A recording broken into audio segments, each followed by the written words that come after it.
Hello everyone, मैं आपको आज बताने जा रहा हूँ कि हम पाइथन को 2018 में क्यों सीखें। बहुत सारे लोग कहते हैं कि आपको पाइथन सीखनी चाहिए, लेकिन वो ये नहीं बताते कि आपको पाइथन क्यों सीखनी चाहिए।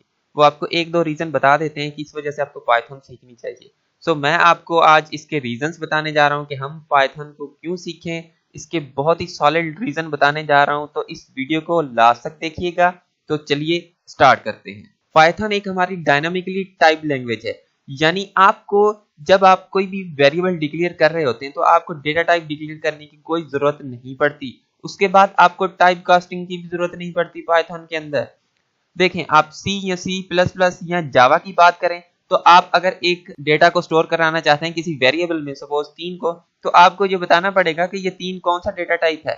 और उसके अलावा अगर आपको कोई आंसर है वो किसी और डेटा टाइप में आ रहा है तो आप उसको कन्वर्ट करना चाहते हैं तो आपको टाइप कास्टिंग करनी पड़ेगी। लेकिन पाइथन में ऐसा कुछ भी नहीं करना पड़ता, ना ही आपको कोई डेटा टाइप लिखना पड़ता है, ना ही आपको कोई और चीज करनी पड़ती है। ये डायनामिकली टाइप्ड लैंग्वेज है। इवन आप इस ए के अंदर कोई स्ट्रिंग भी स्टोर करा सकते हैं। पाइथन एक बहुत ज्यादा आसान लैंग्वेज है। अगर आप बिगनर हैं या आप एक छोटे बच्चे हैं, आप फिर भी पाइथन को सीख सकते हैं। आपको पाइथन को सीखने के लिए किसी प्रोग्रामिंग का बैकग्राउंड नहीं चाहिए। और दूसरी चीज, पाइथन के अंदर बहुत सारे कामास वगैरह या पैरेंथेसिस, सेमीकोलंस वगैरह नहीं लगाने पड़ते हैं, लेकिन एज कंपेयर टू दूसरी प्रोग्रामिंग लैंग्वेजेस के आपको पैरेंथेसिस भी कम लगाने पड़ते हैं, आपको सेमीकोलंस भी कम लगाने पड़ते हैं। इस वजह से आप ज्यादा से ज्यादा अपने कोड की तरफ ध्यान देंगे। ठीक है, डू लेस कोड, ये एक बहुत ही बड़ा रीजन है पाइथन को सीखने का। पाइथन एज कंपेयर टू दूसरी प्रोग्रामिंग लैंग्वेजेस के आपको पाइथन के अंदर कोडिंग थोड़ी करनी पड़ती है। सपोज करें आपको 2 नंबर्स की एडिशन करनी है, आप दूसरी लैंग्वेजेस में 5 लाइनें लिखेंगे तो पाइथन के अंदर आप 1.5 लाइन में वो काम कर लेंगे। मैं आपको इसका एग्जांपल देता हूं। सपोज करें हमारे पास 2 वेरिएबल हैं, एक ए है एक बी है। हम इन वेरिएबल्स की वैल्यूज को स्वैप करना चाहते हैं, चाहे आप जावा में स्वैप करना चाहते हैं, सी में करना चाहते हैं या सी प्लस प्लस में। तो आपको ये चीजें लिखनी पड़ेंगी। ठीक है, आपको एक टेम्परेरी वेरिएबल लेना पड़ेगा, उसमें ए की वैल्यू रखनी पड़ेगी, फिर बी की वैल्यू ए को देनी पड़ेगी, फिर टेम्परेरी में जो वैल्यू है वो ए को देनी पड़ेगी, तो जो स्वैपिंग है वो कंप्लीट होगी।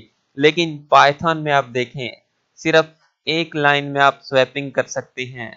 राइट, यही तो सबसे बड़ा रीजन है पाइथन को सीखने का। उसके अलावा आप इस चीज को देखें, अगर आप हेलो वर्ल्ड प्रिंट कराना चाहते हैं सी लैंग्वेज में तो आपको हेडर फाइल लिखने के बाद मेन फंक्शन लिखना पड़ेगा, फिर आपको हेलो वर्ल्ड लिखना पड़ेगा, तो आपका हेलो वर्ल्ड प्रिंट होगा।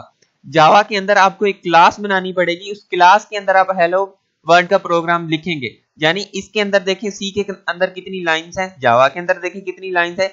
लेकिन आप पाइथन के अंदर देखें, अगर आप हेलो वर्ल्ड को प्रिंट कराना चाहते हैं, सिर्फ आप लिखेंगे प्रिंट और हेलो वर्ल्ड, आपका हेलो वर्ल्ड प्रिंट हो जाएगा। What we can do with Python, हम पाइथन से क्या कर सकते हैं, ये सबसे इंपॉर्टेंट रीजन है जिस वजह से हम पाइथन को सीखते हैं।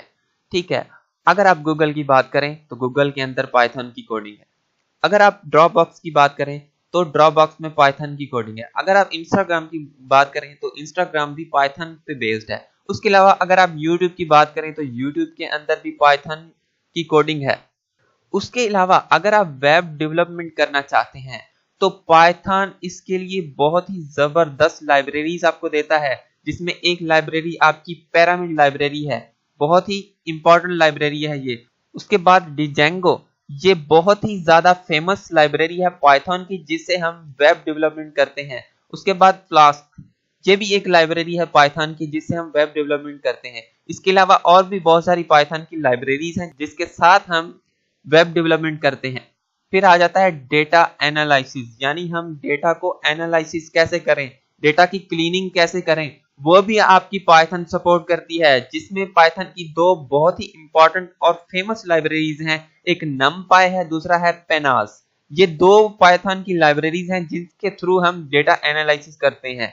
ठीक है, उसके बाद मशीन लर्निंग, इवन पाइथन आपकी मशीन लर्निंग को भी सपोर्ट करती है।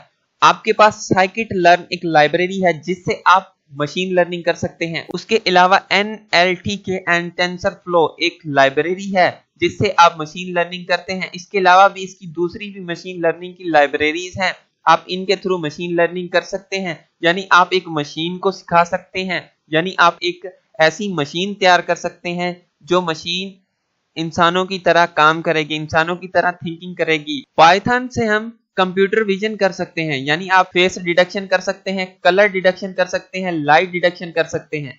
उसके अलावा पाइथन की एक लाइब्रेरी है जिसको हम कहते हैं रास्पबेरी पाई। ये एक ऐसी लाइब्रेरी है जिसको फर्स्ट दफा रोबोट को तैयार करने में यूज किया गया था।